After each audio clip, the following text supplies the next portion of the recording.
Before we start this unbelievable story of ingratitude, if you believe that the person you help should never be the one to pull you down, hit that subscribe button and turn on your notifications. You need to see how this ended. Now, let's get into the audacity of blessing. They say no good deed goes unpunished. I learned this the hard way. I spent millions to bring my husband's younger sister, Blessing, from the village to London. I fed her, clothed her, and treated her like my own blood. But I didn't know I was bringing a snake into my own nest.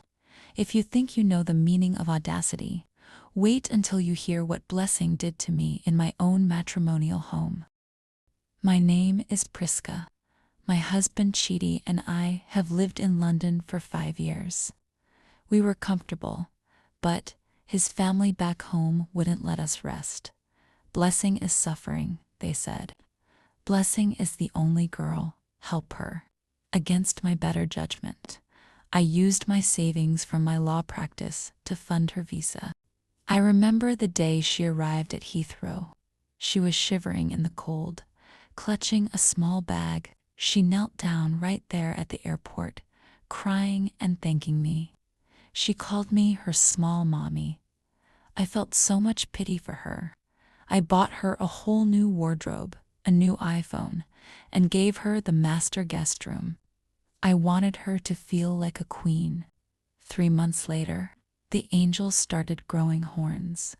Blessing got a job, but she never offered to contribute even £1 for groceries. Instead, she started eyeing my life. I noticed my designer shoes were being stretched. My expensive perfumes were finishing too fast. When I confronted her, she didn't apologize. She went to Chidi and told him I was monitoring her. Because I was jealous of her youth, told me Prisca. She is just a child. Don't be too hard on her. That was when I knew the foundation of my house has started shaking. The breaking point was when I traveled to Nigeria for a brief business trip. I had a gut feeling, so I installed a small nanny cam in the living room. When I logged in from my hotel in Lagos, I couldn't believe my eyes. Blessing was sitting on the sofa, eating from my favorite plate, with her feet on my marble table. She was telling Chidi, "Brother, Prisca is too old for you. See how she controls you because of her money." What Blessing didn't know is that Chidi refused all the well-paying jobs I got for him. I have a friend, Ola. She is 22, fresh from the village.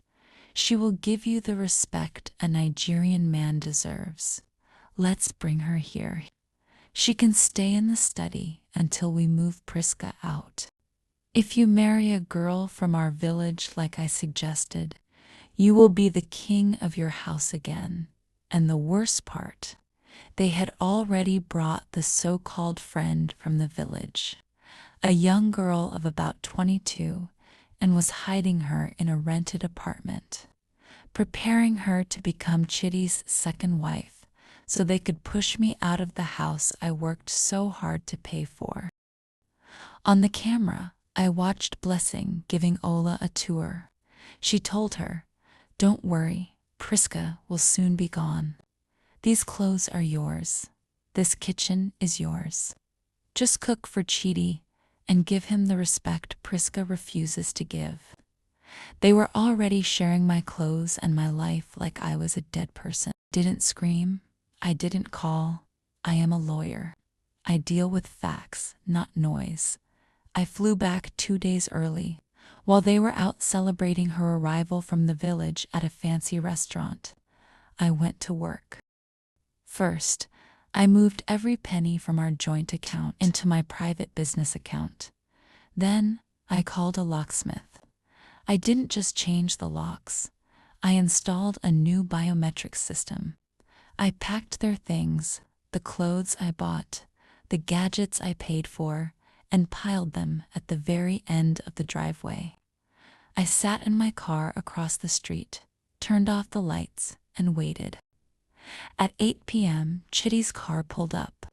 He was laughing, holding his new wife's hand. Blessing was leading them like a queen, but when she reached for the handle, it wouldn't move. Chitty's key wouldn't even fit the lock. Then, messages and notification alerts started blowing up his phone. Card declined, account blocked. I rolled down my window and drove up slowly. The look on their faces was worth every cent I spent. I looked at Chitty and said, "Since you brought a village wife, I'm sure she has a village house for you. This one is mine, and you are officially evicted." The new wife, Ola, didn't stay long. As soon as she realized Chitty was broke and homeless, she took her bags and followed a guy who offered her a ride. Blessing and Chitty are now squatting in a one-room apartment, while I am living my best life in my house. Was I too soft, or did I give them exactly what they deserved? Type justice in the comments if you're on my side. Don't forget to subscribe to K Scripted for more stories. I'll see you in the next one.